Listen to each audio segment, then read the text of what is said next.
بلکہ جو اس دنیا سے چلے گیا ان کے حقوق بھی بیان کیے ہیں. فرمایا اب جو اس دنیا میں نہیں ہے ان کے لیے تم لوگوں نے کیا کرنا ہے. اب ان کے لیے یہ کرنا ہے تم قرآن پڑھو, تم نماز پڑھو, تم روزہ رکھو اور اپنے والدین کے لیے ہاتھ اٹھا کر دعا کرو کہ یا اللہ جس طرح میرے والدین نے مجھ پر بچپن پہ رحم کیا اسی طرح آج ان پر رحم فرما. یہ قرآن کی نہ وَقُلْ رَبِّ ارْحَمْهُمَا كَمَا رَبَّيَانِي صَغِيرًا, یہ آیت اس بات پر دلیل ہے کہ بچہ جب چھوٹا ہوتا ہے وہ کئی بار بستر پر پیشاب کر دیتا ہے سردیوں کی راتوں کے اندر. ماں بیچاری اپنے بیٹے کو اپنے سینے سے لگا لیتی ہے اور وہ جو گیلا بستر اس پر خود سو جاتی ہے اور ساری رات یقین کریں ماں ایک ایسی عظیم ہستی ہے کہ وہ ساری رات اپنی کروٹ نہیں بدلتی. کس وجہ سے کہ کہیں میرے بیٹے کی آنکھ نہ کھل جائے, کہیں میرے بیٹے کی جو نیند ہے وہ خراب نہ ہو جائے. فقط اپنے بیٹے کی نیند کے لیے وہ ساری رات جو ہے وہ بیچاری ہلتی نہیں ہے, اپنے وجود کو حرکت میں نہیں لاتی کہیں میرے بیٹے کی نیند خراب نہ ہو جائے. مگر خدا کی قسم قربان جاؤ اس ماں کی عظمت پر. اور آج ہم اپنے معاشرے کا حساب لگا لیں, ماں باپ بوڑھا ہو جاتا ہے, ہم اپنے ماں باپ کے ساتھ ایسا بدترین سلوک کرتے ہیں کہ بوڑھا ماں باپ بیچارہ روتا ہے. وہ کرے بھی تو کرے کیا, بوڑھے ہیں ان کو ڈر ہوتا ہے کیا ہے کہ جوان اولاد جو ہے وہ جوان ہے, گھر سے دھکا دے کر نکال دے باہر. بوڑھا ماں باپ تو کچھ نہیں کر سکتا. مگر شہزادے بات یاد رکھنا, اگرچہ تو جوان ہو جائے, تجھ میں جوانی آ جائے, مگر یاد رکھنا جب تو اپنے باپ کے سامنے کھڑا ہو تو ایسے ہی ہو تیرا باپ تیرے منہ پر تھپڑ مارنے میں کوئی شرم محسوس نہ کرے. جب تو چھوٹا تھا تیرا باپ کسی ڈر کی وجہ سے اس کے دل میں کوئی ڈر نہیں تھا, تجھ پر تھپڑ اٹھاتے وقت اس کو پتا تھا یہ کچھ کر نہیں سکتا. آج بھی تیرا باپ تجھ پر ہاتھ اٹھائے اس کو یہی پتا ہو کہ میرا بیٹا آگ سے سر نہیں اٹھائے گا. مگر افسوس اس بات کا ہمیں, آج میں تقریر کرنے کے لیے نہیں, آج میں سبق دینے کے لیے آیا ہوں. آج آپ آئے ہیں کچھ نہ کچھ تو لے کر آئے. آپ اپنے گھروں میں اچھا کھانا کھاتے ہیں, یہاں پر آنے کا مقصد کیا ہے؟ مقصد یہ ہے آپ لوگ یہاں پر آئے کچھ نہ کچھ لے کر ضرور جائیں. جی یقین کرے والدین اتنی عظیم شخصیت ہے, میں کیا کہوں. وہ نوجوان بیٹے جب رات کو گھر آتے ہیں آدھی آدھی رات کو, ماں بیچاری رات نہیں سوتی کہ میرا بیٹا ابھی تک گھر نہیں لوٹ کر آیا. باپ بوڑھا ہوتا ہے, وہ بیچارہ سڑک نہیں چھوڑتا, اپنے بیٹے کی راہ دیکھتا ہے کب آئے گا. ماں دروازے کی دہلیز نہیں چھوڑتی, میرا نور نظر میرا لخت جگر کب آئے گا. مگر افسوس جب وہی جوان بیٹا جن میں جوانی ٹھاٹھے مارتی ہے, جب وہ جوان بیٹا آتا ہے تو یقین کرے وہ اپنے باپ کے سینے تک نہیں لگتا, وہ اپنی ماں کا حال تک نہیں پوچھتا کہ اماں رات کے 12 بج گئے ہیں مگر ابھی بھی تو جاگ رہی ہے, کس مقصد کے لیے تو جاگ رہی ہے. وہ جوان بیٹا سیدھا اپنے کمرے میں چلا جاتا ہے, ماں کا کلیجہ پھٹ جاتا ہے. یقین کریں مولانا عبدالحکیم یوسف سیالکوٹ کے یہ بہت بڑے خطیب تھے. وہ فرمایا کرتے تھے, کہتے کہ جب ان کی والدہ کا وصال ہوا نا تو آپ ایک کونے میں لگ کے زاروں کو تار رو رہے تھے. لوگوں نے کہا حضرت آپ عالم دین ہے, ظاہری بات ہے رب کا یہ امر ہے کل نفس ذائقۃ الموت, ہر ایک جان نے موت کا ذائقہ تو چکھنا ہے کہ دنیا سے چلے جانا ہے. کوئی بات نہیں, آپ کی والدہ دنیا سے چلی گئی تو آپ اب صبر کریں, صبر کا مظاہرہ کریں. تو وہ عالم دین جو تھے مولانا عبدالحکیم, وہ کہنے لگے یار بات یہ ہے, میں روتا آج اس وجہ سے ہوں, میں رات کے 3 بجے بھی تقریر کر کے جب واپس آتا, میں پاکستان میں کئی شہروں میں جاتا تقریر کرنے, کہتے میرے بیوی بچے سو جاتے مگر میں قسم اس خالق کے کائنات کی اٹھاتا ہوں. وہ کہنے لگے رات کے 3 بھی بج جاتے مگر جب عبدالحکیم اپنے گھر کے دروازے کے قریب آتا, جیسے ہی میں گھر کے دروازے کو دستک دیتا میری ماں مجھے کہتی آ گیا یوسفہ. سبحان اللہ. رات کے 3 بج رہے ہیں, کہتے بچے بھی سو چکے ہیں, بیوی بھی سو چکی ہے, کوئی پرواہ نہیں.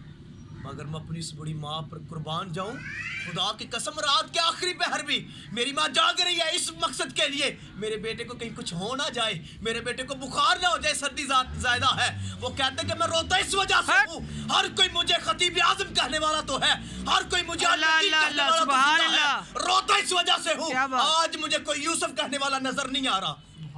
اللہ اکبر. آج کوئی مجھے یوسف کہنے والا نظر نہیں آ رہا. وہ رات کی تاریکیوں کے اندر میں آ جاتا مگر میری ماں سوتی ہوئی نظر نہ آتی, بلکہ وہ اپنے بیٹے کا انتظار کرتی, میرا بیٹا آ رہا ہے, سبحان اللہ. میرے بیٹے کو کچھ ہو نہ جائے, اس کو نیند نہیں آتی. سبحان اللہ. وہی باپ बाजार में फल लेकर आता है अपनी औलाद के लिए। सबसे पहले माँ पता क्या करती है, वो सबसे पहले सेब एक छोटे बच्चे के लिए, फिर उससे बड़े के लिए, फिर उससे बड़े के लिए। खुद नहीं, हम नहीं खाते, हमारे बच्चे जवान हो जाएंगे, ये जवान होंगे, हमारा इससे हमारा जो दिल ठंडा हो जाएगा। मगर अफसोस जब जवान बेटे होते हैं, बाप के हाथों में ज़ौफ़ आता है, बेटे के हाथों में कुव्वत आ जाती है, बाप चलने से कासिर हो जाता है, जवान बेटा कड़ियल जवान अपना सीना तान कर बाजार में चलता है, बाप बेचारा कुब्बा हो जाता है, उसको चला नहीं जाता, जवान बेटे का सीना चौड़ा है। अगर अफसोस वही जवान बेटा जब उसकी शादी होती है, वो फल लेकर आता है, मगर किस में, वो चादर में छुपा कर लेकर आता है, कहीं अम्मा की नज़र ना पड़ जाए। हाय हाय। नहीं होता ऐसे हमारे माशरे में, होता है।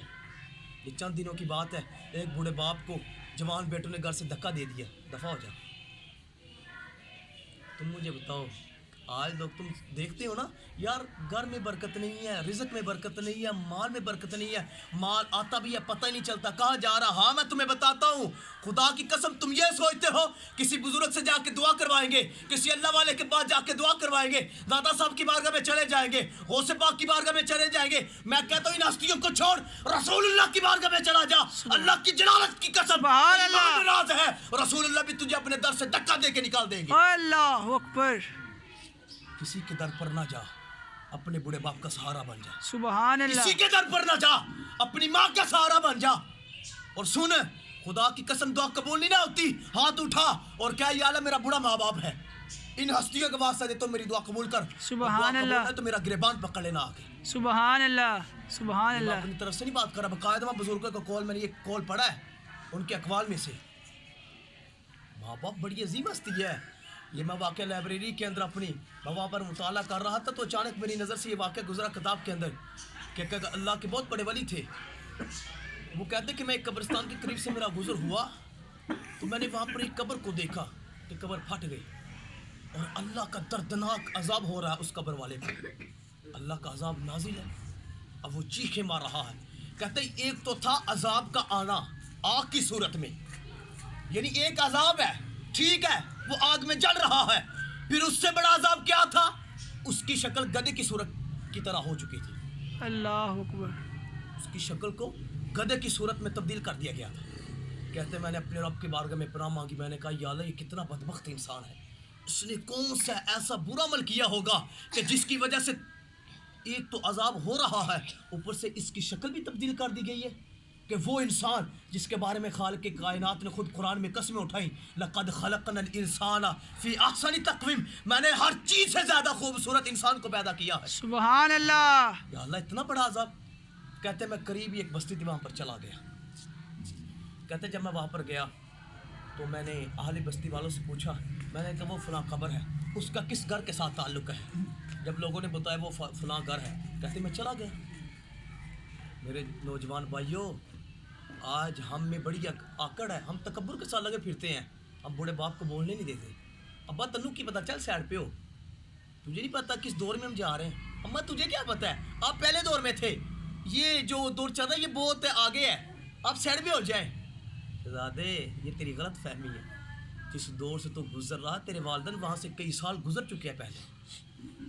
हाँ जी। अब वो बुजुर्ग कहते मैं जब घर में गया, मैंने दस्तक दी तो आवाज़ आई कौन, मैंने कहा मैं फ़लाँ बस्ती के साथ ताल्लुक़ रखता हूँ, मैं अल्लाह का नेक बंदा हूँ। तो मैंने देखा वो एक कब्र वाला है जिस पर अल्लाह का अज़ाब है। अज़ाब तो था ही, उसकी जो शक्ल है वो गधे के साथ तब्दील हो चुकी है। वो औरत आगे से बोल के कहने लगी, हुजूर वो कोई आम नहीं है, वो कोई पराया बंदा नहीं है, बल्कि वो मेरा शोहर है, वो मेरा शोहर है। तो कहा बीबी उस पर ये जो अल्लाह का अज़ाब नाजिल है इतना दर्दनाक, ये किस वजह से है, इसने कौन सा ऐसा बुरा अमल किया है। तो वो आगे से कहने लगी, हज़रत बात ये थी जब भी असर की नमाज का वक्त होना और ये उस माँ का बेटा, इसने शराब पी और शराब में धुंध शराब पी कर अपने घर में दाखिल होता और इसकी माँ कहती तुझे शर्म नहीं आती बेटा, तुझे शर्म नहीं आती, मेरे नबी का फरमान है कि शराब पीना हराम है। जिसने शराब के एक कतरे को पिया, हुज़ूर ने फरमाया उस पर अल्लाह की लानत, फरमाया फरिश्तों की भी लानत, मुझ मोहम्मद की भी लानत, तमाम अंबिया की लानत, कुल कायनात के उस बंदे पर लानत है जिसने शराब को पिया।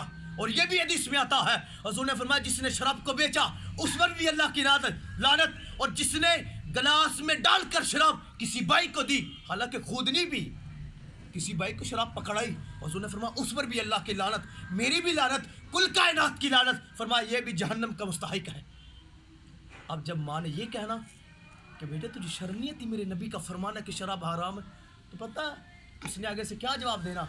उसने कहा अम्मा क्या है, जब भी मैं असर के बाद आता हूँ तो गधे की तरह शोर मचाना शुरू हो जाती है। दुनिया में तो ये कह रहा था, मगर वो खालिक ये सुन रहा था, वो सुन रहा था, वो कह रहा था मर कर ज़रा आ तो सही मेरे पास, फिर तुझे बताता हूँ क्या करना। रोज अम्मा तू क्या शोर मचाना शुरू हो जाती है, और ये आज हमारे बच्चों में मुहावरा बन चुका है। माँ कहते हैं पुत्र कितों आ रहा, और अम्मा जी की तू रोज पूछना शुरू हो जानी है, शोर मचाया होता कर आ गया, बस आ गया है कि नहीं, हमें ये पूछती है। अब जवान बेटा बाप के सामने इस तरह जवाब देता है, वो बाप आगे से बोलने के लायक ही नहीं रहता बेचारा, मैं क्या जवाब दूं इनको। मेरे भाइयों ये सबक लेकर जाना। अब वो बीबी कहने लगी हजरत आपने ये पहली मर्तबा ये अजाब सुना है, और आज सिर्फ पहली बार इस कब्रिस्तान से गुजरे हैं। जब भी असर की नमाज का वक्त होता है, अल्लाह की कसम असर की नमाज के बाद पूरी आले बस्ती, ये जो आले इलाका है, उस बंदे के अजाब की आवाज़ें सुनते हैं। सिर्फ एक दिन का मामला नहीं है, जैसे ही असर की नमाज का वक्त गुजरता है उसकी चीखों की आवाज़ ये बस्ती वाले सुनते हैं। जी आज हम देखें हम किस मुआशरे में हैं, हमें तो अपने बाप के साथ बात करने की तमीज़ नहीं है, उसके हमने कभी बेचारे बाप के हाथ तक नहीं चूमे। यकीन करें हमारे नौजवान लड़कों की एक सोच बन चुकी है, वो पता क्या कहते हैं, वो कहते हैं हमारी जो ये जो सैलरी लग गई है ना, 4 टके क्या कमाना शुरू हो जाते हैं, 4 पैसे, 15 से 20 हज़ार तनख्वाह क्या लग जाती है। वो कहते हैं अब्बे की अब हमारे पैसों पर नज़र है, बाप की अब हमारे पैसों पर नज़र है, वो हमारे साथ थोड़ा प्यार करते हैं। ओ मेरे भाई तू इतना बड़ा जवान हुआ, तेरा बाप ना होता तो तू कहाँ से होता? हाँ तू मुझे बता ना। हाँ मैं तुम्हें एक बात कहता हूँ, खुदा की कसम तेरे बाप की तेरे पैसों पर नज़र नहीं है, वो सिर्फ अपनी औलाद से एक चीज़ का तलबगार होता है, और वो क्या है, वो वफा का तलबगार होता है कि मेरा बेटा मेरे साथ वफा करे जिस तरह मैंने इसके साथ बचपन में वफा की। बूढ़ा बाप अपने शहजादे को कंधों पर उठा के सारे बाजार चक्कर लगाता है, झूले देता है, कभी घोड़े की सूरत में बैठ जाता है बेचारा, अपनी पुश्त पर अपने बेटे को सवार करता है, मेरे बेटे के चेहरे पर मुस्कुराहट आ जाए, और वही जवान बेटा अपने बाप को खून के आंसू रुलाता है। अल्लाह अकबर। और हदीस पाक के अंदर है, रसूलुल्लाह ने फरमाया सहाबा याद रखना हर काम का अंजाम क़यामत पर अल्लाह ने डाल दिया है। फरमाया कि हर काम का अंजाम जो है क़यामत के बाद देंगे, ये मरकर हमारे पास है फिर हम इसको सजा देंगे। मगर रसूलुल्लाह ने फरमाया सहाबा याद रखना 2 काम ऐसे हैं, अल्लाह फरमाता दुनिया में भी जलील करूंगा, जलील और रुसवा भी करूंगा, गरक भी करूंगा, और पूरी दुनिया के अंदर इसको ऐसा अजाब दूंगा कि लोग देखते रह जाएंगे, और फिर मरकर जब हमारे पास आएगा फिर मैदान हशर में भी हम इसको जलील करेंगे। सहाबा ने हाथ जोड़ दिए, या रसूलल्लाह इतना बड़ा अजाब, एक तो था क़यामत का दिन, अब दुनिया में भी वो कौन सा ऐसा काम है? रसूलुल्लाह ने फरमाया नंबर 1 जालिम, जो लोगों पर जुल्म करता है, रब फरमाता कि हम उसको दुनिया में जलील करेंगे, उसको सबसे दर्दनाक मौत देंगे। और साथ ही रसूलुल्लाह ने फरमाया माँ बाप का नाफरमान, जिसने बुढ़ापे में आकर अपने बाप के मुंह पर तमाचा मार दिया, जिसने बुढ़ापे में आकर अपनी अम्मा के साथ बेरुखी की, अपनी माँ के आगे जो उसको बोलने का तरीका मालूम न रहा, रसूलुल्लाह ने फरमाया दुनिया में ही अल्लाह इसको जलील करेगा और इसकी औलाद से इसको जलील करवाएगा। पुत्र क्या समझता है, आज बूढ़े बाप के आगे बड़ी अकड़ दिखाता है, आज माँ बेचारी बूढ़ी हो जाती है, उसको कहता है मैं चल साइड पे हो, तुझे कुछ नहीं पता, मरना तो बाद में है, तुझे रब दुनिया में जलील कर देगा। हाँ मेरे भाइयों आ जाओ यहाँ पर, ये मेरा सबक लेकर जाना, सिर्फ मैं तकरीर करने नहीं सबक देने आया हूँ यार। कुछ भी पाना चाहते हो, इज्जत पाना चाहते हो, शोहरत पाना चाहते हो, इल्म पाना चाहते हो, हिकमत पाना चाहते हो, माल और दौलत पाना चाहते हो, गाड़ी पाना चाहते हो, बंगले, खुदा की कसम दुनिया की कोई चीज़ को पाना चाहते हो, रब की नेमत को पाना चाहते हो, माँ बाप के कदमों में चले जाओ। सुबहान अल्लाह, नाराए तकबीर, नाराए रिसालत, नाराए रिसालत। हाँ अपने बूढ़े माँ बाप के सहारा बनो। अगर फिर भी तुम कहते हो, मैं तुम्हें इस बात की दलील देता हूँ, जो औलाद अपने बूढ़े माँ बाप का सहारा बन जाती है, خدا کی قسم رب دنیا تو کیا آخرت میں بھی اسے ایسی عزت عطا کرتا ہے کہ بندے کے وہم و گمان میں بھی نہیں ہوتی. مگر میرے بھائیو آج آئے ہو, انشاءاللہ عہد کرو کہ انشاءاللہ آج کے بعد ہم اپنے ماں باپ کے وفادار بنیں گے. انشاءاللہ. کون ہے جو اپنے ماں باپ کا فرما بردار بنے گا؟ کوئی بات نہیں یار, اپنے ماں باپ کا سہارا بنو, سہارا بن کر دکھا دو لوگوں کو. جب تیرا باپ زمانے میں چلے, چند افراد کے درمیان چلے تیرا باپ, اس کا سینہ چوڑا ہو اور وہ کہے اوے سن میرا بیٹا میرا فرما بردار ہے, سبحان اللہ. میرے آگے سار نہیں اٹھاتا, سرے بازار میں اس کو جوتے مار دوں وہ نظر نہیں اٹھاتا. یار ایسی اولاد بن کر دکھاؤ, تیرا باپ سرے بازار چلے, رشتہ داروں میں بیٹھے, اس کا سینہ چوڑا ہو اور وہ کہے میرا بیٹا میرا فرما بردار ہے. مگر آج افسوس اس بات پر ہے, بڑا باپ گھر سے نہیں نکلتا, وہ گھر کی دہلیز کراس نہیں کرتا. پتہ کیوں؟ بیٹے کی غلطیوں کی وجہ سے. وہ باپ کو اس نے ایسا, میں کیا کہوں, اس نے اپنے باپ کو اتنا ذلیل کیا ہے, وہ باپ چارہ باہر نہیں جاتا. کیوں؟ کہیں مجھے کوئی تانا نہ مار دے, اوے تیری اولاد تو وہ ہے جس کی تو تربیت نہیں کر سکا. وہ بیچارہ چھپ کے بیٹھا ہوتا ہے. اگر میں ہاتھ جوڑ کر کہتا ہوں میرا صاحب, جوانی آ کر چلی جاتی ہے, جوانی آ کر چلی جاتی ہے. بچپنا تھا, بچپنے سے پھر جوانی آتی ہے, جوانی کے بعد بڑھاپا آتا ہے, اور بڑھاپے کے بعد ہم نے رب کے حضور پیش ہو جانا ہے. کہیں ایسا نہ ہو کہ جب تم بارگاہ رسالت میں جاؤ تو رسول اللہ کہیں منہ نہ پھیر لیں. جوانی نے چلے جانا ہے, اور اسی جوانی کو اپنے ماں باپ کی فرما برداری میں گزارو, اسی جوانی کو رسول اللہ کے عشق میں گزارو, اسی جوانی کو حضور کی محبت میں گزارو, اسی جوانی کو سجدوں میں گزارو, اسی جوانی کو حیا کے اندر گزارو. تمہارے اندر ایسی حیا موجود ہو, تمہاری آنکھوں کے اندر ایسی حیا موجود ہو, جس راستے تو تم گزر جاؤ لوگ کہتے جائیں اور یار یہ کس باپ کا بیٹا ہے, اس کی آنکھوں میں کیسی حیا ہے, یار یہ کس ماں کا بیٹا ہے, کیا رب نے اس کو خوبصورت پیدا کیا ہے, اور پھر اس میں کیا شرم و حیا ہے. یہ تو 5 وقت کا نمازی ہے, اس نے تو چہرے پر رسول اللہ کی سنت سجائی ہے, اس کو تو ہم نے کبھی اپنے باپ کا بولتے تک نہیں دیکھا. اور جب یہ اپنے باپ کی بارگاہ میں جاتا ہے تو ہاتھ باندھے ہوتے ہیں, سر جھکایا ہوتا ہے, اور ہر وقت یہ کہتا ہے ابا جی حکم فرمائے, ابا جی حکم فرمائے. جیسے آپ کہتے ہیں خدا کی قسم 1 کروڑ روپیہ کما لو, تمہارے دل میں ٹھنڈ نہیں پڑے گی. ہاں دل میں ٹھنڈ پانا چاہتے ہو نا, اپنی اماں کے قدم کو بوسہ دے دینا, رات کو اپنے بوڑھے باپ کے ہاتھوں کو بوسہ دینا یار, ان کے قدم دبانا. جو دل میں رب پھر راحت تمہارے پیدا کرے گا, جو مرضی تو کیا دنیا کی ہر نعمت کو بھی پالو گے, وہ سکون نہیں ملے گا جو ماں باپ کے قدموں سے سکون ملتا ہے. اللہ رب العزت کی بارگاہ میں دعا کہ خالق کائنات ہمیں حضور کی محبت کے ساتھ وفا کرنے کی توفیق عطا فرمائے, اور ہمیں اپنے ماں باپ کے ساتھ وفا کرنے کی توفیق عطا فرمائے. آپ سب کو دعوت ہے کہ ہمارے یہاں رچنا ٹون میں جامعہ اسلامیہ رضویہ میں, میں وہاں کا ایک طالب علم ہوں, وہاں پر اللہ اور اس کے رسول کا ذکر بھی ہوتا ہے, اور میرے شیخ کریم وہاں پر ہلکا ذکر کرواتے ہیں, اللہ کا ذکر کرواتے ہیں, اور وہاں پر حضور غوث اعظم کا فیضان بٹ رہا ہے. مجھ جیسے گناہ گار پر جب ایک نظر پڑی تو یقین کرے اللہ نے مجھے حافظ قرآن بھی بنا دیا, مجھے عالم دین بھی بنا دیا. 18-19 سال کی عمر میں یہ اللہ کا مجھ پر فضل ہے, اور میرے شیخ کریم کی مجھ پر نظر ہے. اپنے بچے کو قرآن و حدیث کا پیغام پہنچاؤ, اپنے بچے کو قرآن پڑھاؤ, اپنے بچے کو حدیث پڑھاؤ. جب آپ کا بچہ یہ پڑھے گا نا, وَقَضَىٰ رَبُّكَ أَلَّا تَعْبُدُوا إِلَّا إِيَّاهُ وَبِالْوَالِدَيْنِ إِحْسَانًا إِمَّا يَبْلُغَنَّ عِندَكَ الْكِبَرَ أَحَدُهُمَا أَوْ كِلَاهُمَا فَلَا تَقُل لَّهُمَا أُفٍّ وَلَا تَنْهَرْهُمَا وَقُل لَّهُمَا قَوْلًا كَرِيمًا. تو خدا کی قسم کبھی بھی تمہارا بیٹا تمہارے آگے کبھی سر نہیں اٹھائے گا, سر اٹھانا تو دور کی بات ہے, کبھی ہوں تک بھی نہیں کرے گا. سبحان اللہ, سبحان اللہ. اپنے بچے کو رسول اللہ کی حدیث پڑھاؤ. اوے پتر, میرے نبی کا فرمان ہے, حضور نے فرمایا جنت لینا چاہتے ہو ماں کے قدموں کو پکڑ لو. حضور نے فرمایا رب کو راضی کرنا چاہتے ہو باپ کے قدموں کو پکڑ لو, باپ کو راضی کر لو گے رب راضی ہو جائے گا. وما علیہ الا البلاغ.